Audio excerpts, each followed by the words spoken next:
చేయడం కోసం అవసరమైతే మరో పోరాటానికి సిద్ధమైదాం.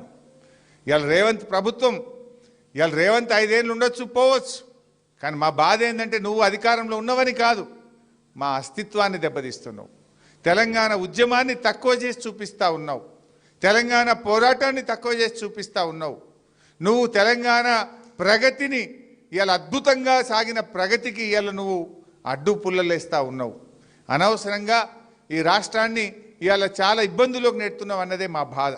అందుకే పోరాటాలతో త్యాగాలతో తెచ్చుకున్న తెలంగాణను తిరిగి మళ్ళీ కేసీఆర్ను ముఖ్యమంత్రి చేయడం కోసం, ఈ రాష్ట్రాన్ని అభివృద్ధిలో ముందుకు సాగడం కోసం, తెలంగాణ అస్తిత్వ పరిరక్షణ కోసం అందరం కూడా ఒక్కటి కావాల్సిన అవసరం ఉంది. ఎందుకంటే ఇవాళ కాకతీయ తోరణాన్ని మార్చొచ్చా రేవంత్ రెడ్డి? చార్మినార్ను తెలంగాణ ముఖ చిత్రం నుంచి తొలగించగలుగుతావా? తెలంగాణలో బతుకమ్మను, తెలంగాణ ప్రజల జీవితంలో భాగమైన బతుకమ్మను నువ్వు తొలగించవచ్చా? ఇవన్నీ తెలంగాణ అస్తిత్వాన్ని దెబ్బతీసేటువంటి చర్యలు. ఈ చర్యలను నుంచి మనం ఈ రాష్ట్రాన్ని కాపాడుకోవాలి అంటే అందరం కూడా ఏకం కావాల్సినటువంటి అవసరం ఉంది. ఎట్లయితే ఆనాడు పోరాటంలో కులాలకు మతాలకు అతీతంగా, వయసుతో నిమిత్తం లేకుండా, ఉద్యోగాలను లెక్క చేయకుండా ఉద్యోగులు అందరూ కూడా పోరాటం చేసిండ్రు. తెలంగాణ తెచ్చుకున్నాం. మార్పని ప్రజలను ఏమార్చిండ్రు. కానీ ఇలా అందరూ బాధపడుతున్నారు. ఉద్యోగులు బాధపడుతున్నారు, రిటైర్డ్ ఉద్యోగులు బాధపడుతున్నారు, మహిళలకు మోసం జరిగింది, రైతులకు మోసం జరిగింది, విద్యార్థులకు మోసం జరిగింది, నిరుద్యోగులకు మోసం జరిగింది. అన్ని వర్గాలను 42% రిజర్వేషన్ అండి, బీసీలను మోసం చేసిండు, అందరినీ మోసం చేసిండు రేవంత్. ఇవాళ అన్ని వర్గాలకు కూడా అర్థమవుతుంది. సో తప్పకుండా అందరం కలిసి మళ్ళీ ముందుకు సాగుదాం.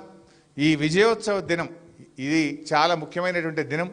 ఇవాళ తెలంగాణ రాష్ట్రం అని మనం గర్వంగా చెప్పుకుంటున్నామంటే, ఇవాళ మేము వేర్ ఆర్ యూ అంటే మీరు ఎక్కడి నుంచి అంటే ఐఎమ్ ఫ్రమ్ తెలంగాణ అని ఇవాళ ప్రపంచవ్యాప్తంగా ఇవాళ గర్వంగా తల ఎత్తుకొని చెప్తున్నామంటే కేసీఆర్ దీక్ష ఫలితం, డిసెంబర్ 9వ తేదీ ఫలితం. అందుకే ఈ రోజును మనం విజయోత్సవ దినంగా జరుపుకోవాలి. ఎందుకంటే చేసిన దాన్ని కూడా గొప్పగా చెప్పుకోవాలి. జయశంకర్ సార్ ఒక మాట అనేటోడు, తెలంగాణ వెనుకబడ్డది కాదు, వెనుక పడేయబడ్డది అనే మాట జయశంకర్ సార్ పదే పదే చెప్పేటోడు. ఎప్పుడైనా ఆ రోజుల్లో ఒకటి ఉండేది, కేసీఆర్ గారు ఉద్యమం స్టార్ట్ చేసిన 2001లో తెలంగాణ అనే పదం నిషేధించింది ఈ రాష్ట్రంలో. ఉమ్మడి ఆంధ్రప్రదేశ్లో ఉన్నాం మనం 2001లో.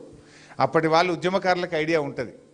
కేసీఆర్ గారు ఒక ప్రెస్ మీట్ పెట్టినా, ఒక అంశం మీద మాట్లాడితే కేసీఆర్ గారు తెలంగాణ అని మాట్లాడుతుండే, పేపర్లు ఏమొస్తుండే వెనుకబడ్డ ప్రాంతం అని వస్తుండే. తెలంగాణ పేరు రాయకపోదురు పేపర్లో. అసెంబ్లీలో కేసీఆర్ గారు లేచి నా తెలంగాణ అని మాట్లాడితే స్పీకరు తెలంగాణ అని మాట్లాడొద్దండి, వెనుకబడిన ప్రాంతం అని మాట్లాడాలి. ఇది అసెంబ్లీ రికార్డుల నుంచి కేసీఆర్ గారు మాట్లాడిన తెలంగాణ పదం నిషేధిస్తున్నాం. యనమల రామకృష్ణుడు ఉత్తర్వులు ఇచ్చిండు ఆ రోజు. ఉమ్మడి ఆంధ్రప్రదేశ్లో తెలంగాణ పదము నిషేధించబడ్డది. అంటే నీ అస్తిత్వమే లేదు. నువ్వు ఎక్కడి నుంచి, నీ జాతి ఏంటంటే నా జాతి తెలంగాణ అని చెప్పుకునే పరిస్థితి మనకు లేకుండా పోయింది ఆ రోజు. ఎవరైనా తన తల్లి తనకు గొప్పది, తన జాతి తనకు గొప్పది, నీ జాతి గురించి, నీ ప్రాంతం గురించి చెప్పుకోలేని పరిస్థితుల్లో నెట్టివేయబడ్డాం ఆ రోజు. పేపర్లో పొద్దున్నే చదివితే తెలంగాణ అని కనబడపోవు. కానీ ఇప్పుడు తెలంగాణ లేకుండా పేపర్ ఉందా, వార్త ఉందా, టీవీ ఉందా, సినిమా ఉందా? అది సినిమా అయినా, పేపర్ అయినా, టీవీ అయినా, వార్త అయినా జై తెలంగాణతోనే స్టార్ట్ అవుతుంది. అంటే అది కేసీఆర్ గారు పార్టీ పెట్టడం వల్ల, ఉద్యమం వల్ల, పోరాటాల వల్ల, దీక్ష వల్ల ఇవాళ ఈ రాష్ట్రం ఏర్పడడం వల్ల మనం ఆత్మగౌరవంతో సగర్వంగా నాది తెలంగాణ అని చెప్పుకోగలుగుతా ఉన్నాం. అసలు ఆ రోజు ఇక అయితే చెప్తే చాలా ఉన్నాయి ఇంకా. అయితే అట్లా అసలు నిజంగా నేనే విట్నెస్. పొద్దున్న లేచి ఆ రోజుల్లో ఈనాడు, ఆంధ్రజ్యోతి, వార్త 3-4 పేపర్లే ఉంటుండే. పేపర్ తిప్పితే తెలంగాణ ఉండదల్లా. వెనుకబడ్డ ప్రాంతంలో మాకు కరువు ఉన్నది, మా వెనుకబడ్డ ప్రాంతంలో కరెంట్ వస్తలేదు, మా వెనుకబడ్డ ప్రాంతంలో రైతులు ఆత్మహత్య చేసుకుంటుందనే ఉంటుంది. నా తెలంగాణలో రైతుల ఆత్మహత్యలు రాదు పేపర్లో. యాడ్ చేసుకొని మీరు లేదా పాత పేపర్లు చూడండి. వెనుకబడ్డ ప్రాంతం తెలంగాణ పేరు నిషేధించబడ్డది. అసెంబ్లీలో నిషేధం, పత్రికల్లో నిషేధం, సినిమాల్లో నిషేధం, మన బతుకులో నుంచే తీసేసిండ్రు. ఇవాళ మనందరం ఇంత స్వేచ్ఛ వాయువులు పీల్చుకుంటున్నామంటే, ఇంత గౌరవంగా నాది తెలంగాణ అని ఇంత గర్వంగా చెప్పుకుంటున్నాం కదా. అంతెందుకు, ఇదే చంద్రబాబు నాయుడు గారు చెప్పింది కదా, వెనకటినేమో ఆంధ్రాలో ఎకరం అమ్మితే తెలంగాణలో 10 ఎకరాలు వస్తుండే. కేసీఆర్ వచ్చినాక ఏమైంది?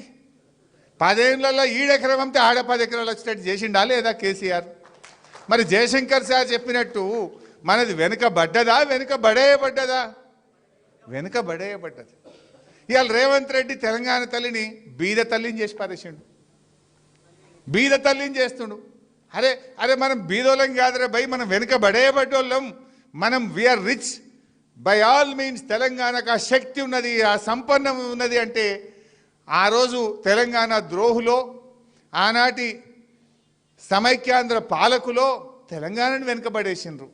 ఈయన వాళ్ళ తొక్కొచ్చిండు కదా, వాళ్ళ ఎంబడి నడిచినోడే, అదే సోయిలు ఉన్నాడు, ఇంకా అదే బాటలో నడుస్తున్నాడు. ఇంకా ఇవాళ ఇవన్నీ మనం ఆలోచించాలి. అందుకే ఇది కేవలం పదవుల కోసమో అధికారం కోసమే కాదు, ఇవాళ తెలంగాణ అస్తిత్వ పరిరక్షణ కోసం, తెలంగాణ ఉద్యమకారుల త్యాగాల